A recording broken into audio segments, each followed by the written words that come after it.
Le soleil de midi sur les plaines du sud de la France est sans pitié. C'est un feu qui épuise les meilleures vaches Primolstein, faisant s'effondrer leur production pendant qu'elles cherchent refuge à l'ombre. Mais alors que l'Europe subit des étés de plus en plus extrêmes, au cœur du Brésil, une légende blanche et tachetée domine l'horizon, le Girolando. Cette race n'est pas née dans le confort d'une étable européenne, mais d'une nécessité critique, produire du lait là où le thermomètre ne descend pas sous les 30 degrés.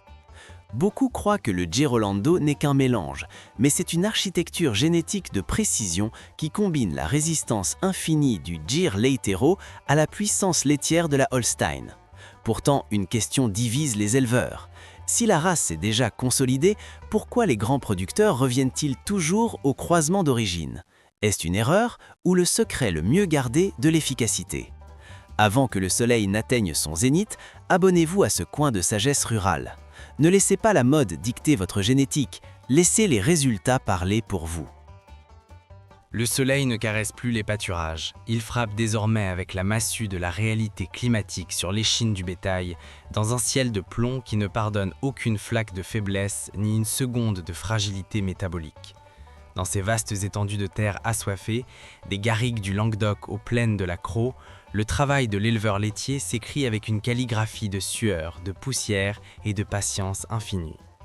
Surgit alors la question qui parcourt les décennies, depuis les premières importations de zébus au Brésil jusqu'aux modernes centrales d'insémination européennes. Pourquoi, malgré la consolidation de la race Girolando, l'éleveur revient-il sans cesse, comme par instinct et nécessité vitale, au croisement direct entre le Gir et la Holstein? Pour le comprendre, nous devons enfoncer nos bottes dans la terre sèche, sentir la texture des fourrages de basse qualité entre nos doigts et observer comment respire un animal qui a été conçu pour briser les limites de la biologie laitière classique et défier les lois de la thermodynamique animale. Le Girolando n'est pas né d'un caprice esthétique dans une foire d'exposition, mais d'une nécessité absolue de survie humaine et de sécurité alimentaire. Son berceau fut le Brésil du milieu du siècle dernier, un pays immense qui avait besoin de nourrir des millions de bouches, mais dont le climat assassinait systématiquement les vaches européennes à haute production.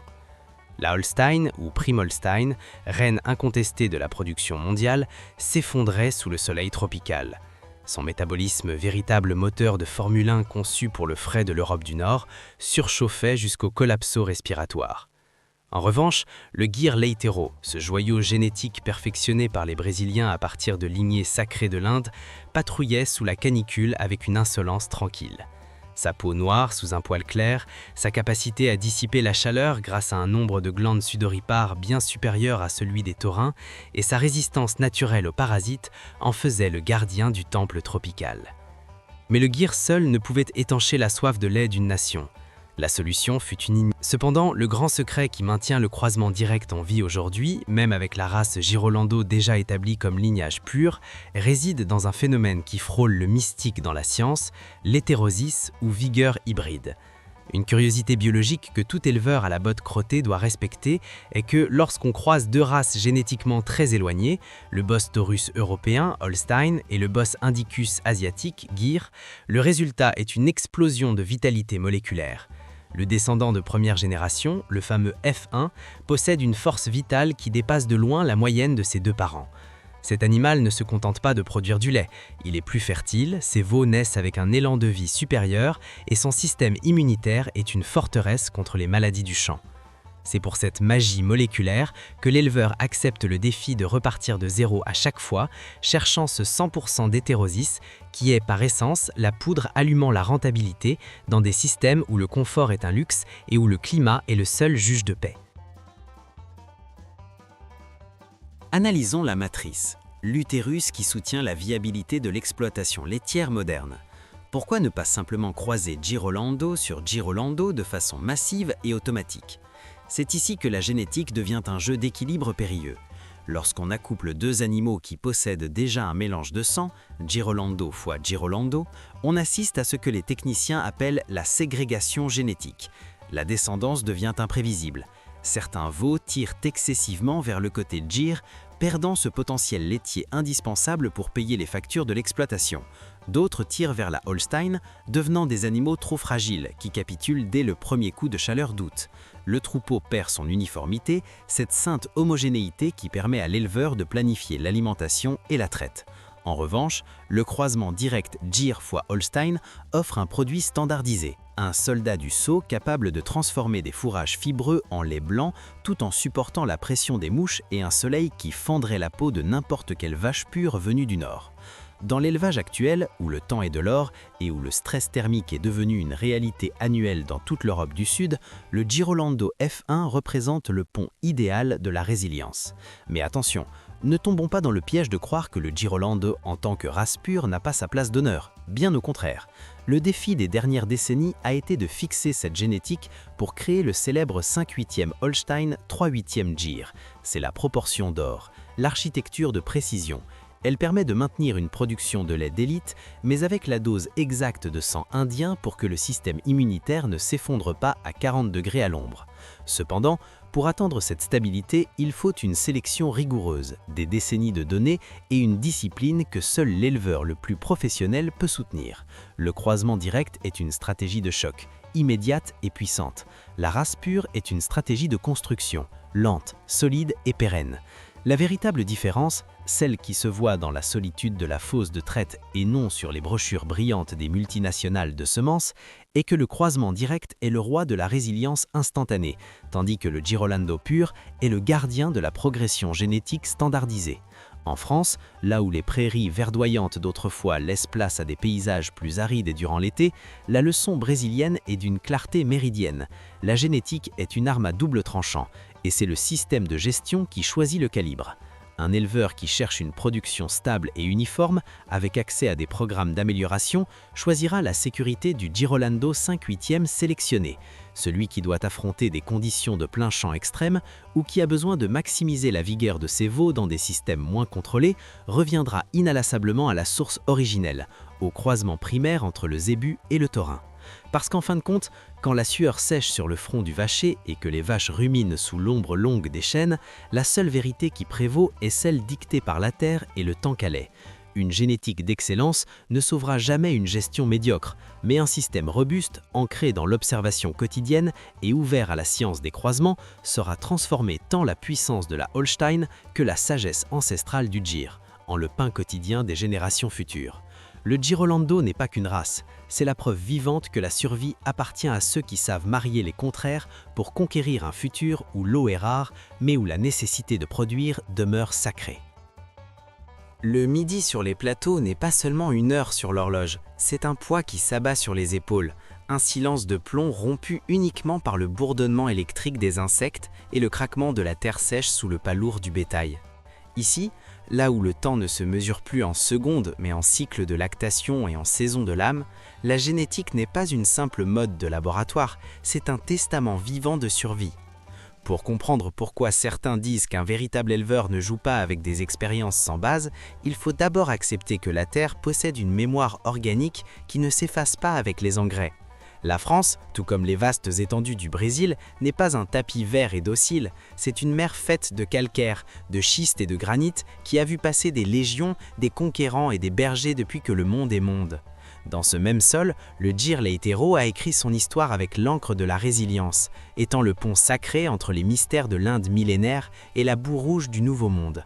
Alors que le Gir se moulait pendant des millénaires dans l'aridité de la péninsule indienne, bien avant de devenir le pilier laitier du Brésil, au XXe siècle se produisait un miracle génétique sans précédent, la naissance du Girolando. Une curiosité que peu d'éleveurs mentionnent en Europe est que le Gir, bien qu'appartenant à la famille des zébus, a été sculpté par la sélection naturelle pour devenir un animal presque mystique. Ses oreilles longues et pendulaires, qui fonctionnent comme un système de refroidissement liquide, son front convexe, véritable bouclier protégeant son cerveau des radiations solaires les plus agressives, et sa peau noire sous un pelage clair sont des métaphores d'une armure biologique parfaite pour l'enfer des pâturages secs. La Holstein est arrivée des terres fraîches du nord pour apporter la vitesse et le volume d'un moteur de course, mais le Gir était déjà là, gardant dans son ventre le secret de la fertilité sous le feu, un secret que l'élevage moderne européen est en train de redécouvrir maintenant que le changement climatique transforme nos prairies en savanes estivales. Le Girolando est-il une trahison de la pureté ou une évolution nécessaire pour l'homme de terrain? Considérons la métaphore du chêne ou de l'olivier centenaire de nos terres. Un arbre résiste au gel et à la canicule parce que ses racines ont appris à embrasser la pierre pour chercher l'humidité des siècles passés. Le gir est ce chêne. Le croiser avec la Holstein, c'est comme greffer un fruitier d'élite sur un porte-greffe sauvage et indomptable. Les Holstein modernes peuvent donner des volumes de lait records, mais leur racine métabolique est superficielle, dépendante d'une climatisation artificielle et d'un apport constant en céréales coûteuses. Le Girolando, au contraire, est l'ingère parfait. Il possède le réservoir de lait de l'Europe, mais conserve la racine de la résistance tropicale. En élevage extensif, l'ingrais, c'est la gestion de l'homme et l'irrigation, c'est la supplémentation stratégique. Si le système flanche sous une vague de chaleur, l'animal pur meurt de stress thermique, mais le Girolando survit, patrouille le parc et continue de remplir le tank. Il existe une curiosité technique que la ville ignore, mais que l'éleveur brésilien domine avec maîtrise. La règle d'or du 5/8. Le Girolando n'est pas un mélange aléatoire de gènes au hasard, c'est une architecture de précision chirurgicale. Après des décennies d'essais et d'erreurs, la science et la pratique ont fixé cette proportion. 5/8 de sang Holstein et 3/8 de sang Gir. Pourquoi ce chiffre exact? Parce que c'est le point d'équilibre absolu de la nature. C'est le moment précis où la vache possède assez de génétique Holstein pour rivaliser avec les meilleures laitières du monde, mais possède le pourcentage juste de sang Gir pour que son système immunitaire ne s'effondre pas à la première tique ou sous un soleil de 40 degrés. C'est un équilibre délicat entre le bénéfice immédiat du maintenant et la viabilité du demain. C'est pourquoi les grands noyaux de sélection du Girolando au Brésil sont traités comme des coffres-forts d'or génétique. Ils savent que cette pureté hybride est l'assurance vie de la ferme quand l'eau commence à manquer et que l'industrie continue d'exiger du lait de qualité. L'éleveur qui défend le Girolando n'est pas un romantique égaré dans le passé, c'est un stratège de la résilience pure. Il comprend que la relation entre l'homme et la nature est un pacte d'humilité. Nous n'essayons pas de dompter le climat avec des machines qui consomment de l'énergie, nous apprenons à couler avec lui à travers les animaux adéquats. La Holstein est l'outil de la productivité explosive, mais le Gir est l'outil de la permanence. Dans un monde où le réchauffement climatique menace de désertifier nos pâturages méditerranéens, porter son regard vers les animaux qui ont passé des siècles à prospérer là où les autres mouraient n'est pas reculer, c'est se préparer à la bataille finale pour la souveraineté alimentaire. Le marché est aussi voluble que le vent marin, mais le besoin d'animaux fertiles, longévifs et efficaces est aussi constant que la roche de la montagne. La phrase qui a ouvert ce débat, « Pourquoi certains préfèrent encore le croisement direct F1 » est en réalité une boussole. Elle nous rappelle que la génétique moderne est bien moins tolérante à l'erreur humaine que la nature elle-même. Dans un système de stabulation intensive, la Holstein brille comme de l'or poli. Mais dans le Sertão brésilien, ou sous les étés caniculaires du sud de la France, là où le bétail doit marcher pour chercher sa propre subsistance, la vache Girolando demeure la reine incontestée. Elle n'a pas besoin de ventilateurs géants pour prouver sa valeur réside dans sa survie, sa fertilité et sa force, année après année, enfantant la vie dans le ventre de la terre, pendant que d'autres races plus spécialisées ne laissent que des factures vétérinaires au bureau. Nous terminons ce bloc en regardant vers nos racines pour mieux apercevoir l'horizon qui nous attend. L'histoire du Girolando n'est pas le culte des cendres des races anciennes, mais la préservation du feu sacré de l'hétérosis. Ce feu brûle intensément dans le sang des animaux qui ont appris à transformer le soleil brûlant en lait blanc et en vie. Le Girolando n'a pas remplacé ses parents. Il a honoré leur héritage en créant quelque chose de plus grand, une solution pour les hommes qui refusent d'abandonner la terre de leurs ancêtres. Il attendait simplement que le monde se rende compte que la véritable modernité ne consiste pas à produire vite, mais à produire toujours, dans le respect des cycles du sol et de la mémoire de l'animal. Le soleil des plateaux commence sa retraite définitive, s'enfonçant derrière les silhouettes de granit et les chênes centenaires, teignant le ciel d'un rouge qui ressemble au sang même de notre histoire laitière. En cet instant sacré, là où l'air cesse de brûler pour commencer à murmurer des secrets de survie entre les branches, la question qui nous a conduits ici, pourquoi certains continuent-ils avec le croisement direct Gir-Holstein si le Girolando existe déjà, cesse d'être un simple débat technique pour devenir une vérité de vie absolue. Car ici, tout comme dans les vastes étendues du Brésil indompté, l'élevage n'est pas une froide feuille de calcul, c'est un pacte de sang avec une terre qui n'admet ni mensonge ni raccourci quand il s'agit de remplir les tanks à lait sous une canicule impitoyable qui plie les faibles. Nous avons analysé le miracle du Girolando, cette architecture de précision génétique qui nous rappelle que l'adaptation est le plus grand des trésors qu'un homme puisse hériter. Mais au crépuscule, nous regardons avec respect vers les géniteurs, le géniteur Gir Leitero et la Holstein, ces deux poules opposées de la création qui, lorsqu'ils se touchent, libèrent l'étincelle de l'hétérosis. La conclusion de cette journée n'est pas la victoire d'un système sur un autre, mais une leçon d'équilibre vital. La génétique est l'outil de l'homme, mais c'est le système de gestion et le respect du cycle de la vie qui dictent la sentence finale de la rentabilité et la paix dans le foyer de l'éleveur. Que signifie réellement être un vrai éleveur en ce siècle de changements accélérés et de technologies débordantes? Cela signifie comprendre que la génétique moderne, aussi avancée soit-elle, est bien moins tolérante à l'erreur que le propre instinct de la nature gravé dans les os du bétail. La Holstein est une athlète d'élite qui exige une logistique de pointe et un confort de cristal. Le gir est le sage du désert qui possède les clés de la survie en enfer. L'éleveur qui opte pour le croisement direct cherche la force brute du F1, cette explosion de vigueur qui pardonne les discrédits et brille par sa précocité. Celui qui parie sur le Girolando 5-8 cherche la stabilité d'un lignage et la prédictibilité d'une nation uniforme de productrices qui marchent ensemble vers l'avenir. Dans l'arène de la production, il n'y a pas d'erreur, seulement des choix qui doivent s'accorder avec le paysage que vous voyez en ouvrant votre fenêtre chaque matin. Regardez vos mains, marquées par le froid de l'aube, le métal des cornadis et le travail rustique de chaque traite. Elles connaissent la différence réelle entre la valeur et le prix. Le prix est à la criée sur le litre de lait qui quitte la ferme dans un camion vers la ville. La valeur est dans la vache qui survit à 40 degrés à l'ombre, qui vèle seule sans aide vétérinaire et qui revient au pic de production quand le ciel pleure enfin sur le champ assoiffé. Le champ n'est pas un scénario pour les débutants ou les théoriciens de bureau qui n'ont jamais senti l'odeur du fumier et de la sueur.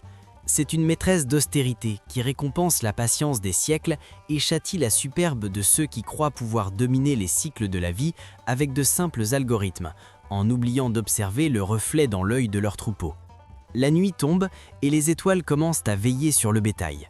Les mêmes étoiles qui guidaient les pionniers ayant mené les premiers zébus d'Inde pour conquérir les tropiques et les visionnaires ayant importé les frisones d'Europe pour abreuver le monde. Tout revient à son origine, à cette danse de gènes qui ne s'arrête jamais. Le veau qui est aujourd'hui une promesse de lait, demain sera le gagne-pain d'une famille travailleuse. La vache qui vieillit aujourd'hui avec la dignité d'une reine du pâturage laissera son empreinte génétique dans la génisse qui prendra sa place sous le même chêne centenaire. Rien ne se perd dans le cycle éternel du champ. Nous sommes les gardiens d'un feu ancestral qui ne doit pas s'éteindre, les traducteurs d'une sagesse qui ne s'apprend pas sur les écrans, mais dans le silence absolu de la madrugada, quand seul le souffle des vaches rompt le froid et que le temps semble se suspendre. Si votre système est extensif et vos ressources limitées, la force du croisement direct Gir-Holstein est votre bannière de guerre, votre bouclier contre l'adversité. Si votre gestion est forte et que le marché vous exige une uniformité parfaite avec la sélection de la race pure, le Girolando est votre moteur de progrès et votre chemin vers l'excellence industrielle. Mais n'oubliez jamais que sans l'homme qui ressent la douleur et la joie de la terre dans ses propres os, aucune génétique de laboratoire ne pourra sauver la rentabilité de l'exploitation si l'on perd la connexion avec le réel, avec le rustique, avec ce qui importe véritablement. Maintenant que le silence se fait maître absolu de l'étable et que les machines se taisent, je veux savoir ce que dit votre instinct d'homme de terrain. Dans votre terroir, sous votre soleil, qu'est-ce qui fait que le compte est bon et que la fierté reste intacte? La force explosive du premier croisement F1 ou la stabilité prévisible du Girolando sélectionné? Laissez votre commentaire ci-dessous, car dans cette communauté rurale, nous ne cherchons pas à avoir raison pour écraser l'autre. Nous cherchons à protéger notre mode de vie et le legs sacré de nos enfants en partageant la vérité du sillon et de l'étable. Abonnez-vous pour continuer à parcourir ensemble les veines de cet élevage cinématographique, où la science et la tradition se donnent la main sans se lâcher. Partagez ce récit avec celui qui, comme vous, sait que l'odeur de lait frais le petit matin et le son du bétail qui rumine valent plus que n'importe quelle promesse vide de la grande ville. Cierra los ojos por un momento. Écoutez le battement de cœur profond du champ qui ne dort jamais. Demain, avant que le premier rayon de soleil ne caresse à nouveau ces terres françaises et européennes, la vie recommencera sa danse éternelle de production et d'espérance. Et nous serons là, prêts, comme nous l'avons toujours été, pour honorer le cycle de la vie et la mémoire des animaux qui nous ont fait ce que nous sommes. Merci d'avoir marché avec nous dans cette journée de réflexion et de vérité rustique. Que la terre vous soit légère, que le troupeau soit fertile et que le vent souffle toujours en votre faveur.